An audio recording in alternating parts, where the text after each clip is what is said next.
World blood donor day 2026 আমরা উদযাপন করছি।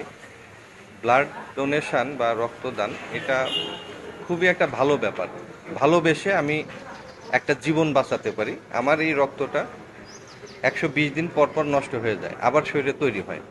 তো সেই নষ্ট না করে আমি যদি সেই রক্তটা একটা মুমূর্ষু রোগীকে দিয়ে তার জীবনটা বাঁচাতে পারি, এর থেকে ভালো কাজ মনে হয় আর কিছু হয় না। ভালো কাজ এর সাথে থাকতে পারলেও ভালো লাগে, মানসিকভাবে ভালো লাগে। এইটা এই ব্লাড ডোনেশন প্রোগ্রামের অনেক ধরনের কুসংস্কার আছে, যার জন্য বাংলাদেশ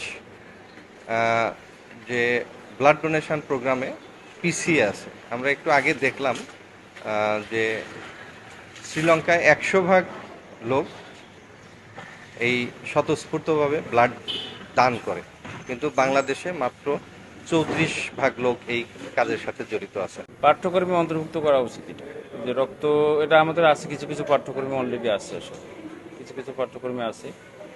এবং আমার মনে হয় যে এটা আরও ব্যাপক হারে সবগুলো ইয়েতেই ফ্যাকাল্টিতেই যেন এই রক্তদান সম্পর্কে মানুষ ছাত্রছাত্রীকে জ্ঞান দেওয়া যায়।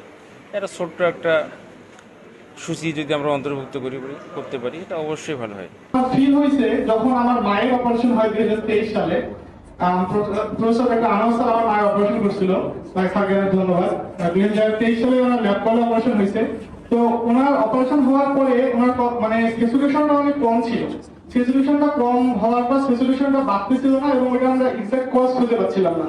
তারপরে সিবিসি করে দেখা যায় যে ওনার ব্লাডের হিমোগ্লোবিন ছিল 8। তো তখন স্যাররা ডিসিশন নিল যে ওনাকে এক ব্যাগ ব্লাড দেওয়া লাগবে। তো আমার সকল বন্ধু বান্ধব সহকর্মী যারা ছিল তারা অনেক দ্রুত ওটার ব্যবস্থা করে দিচ্ছে। একবার ব্লাড দেওয়ার পরে ওনার সিচুয়েশন আস্তে আস্তে রাইজ করা শুরু করছে। তখন আমি ওই ব্লাডের যে মর্মটা ওইটা আসলে আমি পার্সোনালি ফিল করতে পারছি, যে পার্সন গুলো থাকে, যে রোগীগুলো থাকে, তাদের সবার জন্যই ব্লাডটা কত বেশি গুরুত্বপূর্ণ এটা আমরা সবাই জানি। কিন্তু আমি নিজে পার্সোনালি ওই দিন জিনিসটা উপলব্ধি করতে পারছি যে ব্লাডটা কত বেশি দরকার। এখন আমি যখনই ব্লাড দেই না কেন, আমি আমার মনে হয় যে আমি একটা মহিলাকে ব্লাড দিলাম, আমার মাকে আমি ব্লাড দিচ্ছি।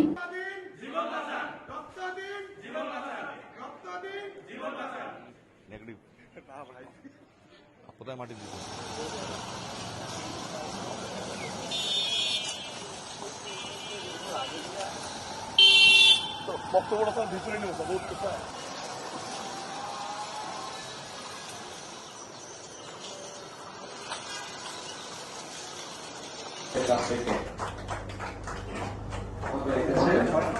মেডিকেল কলেজ হাসপাতালের অসংখ্য রোগী উপকৃত হচ্ছেন।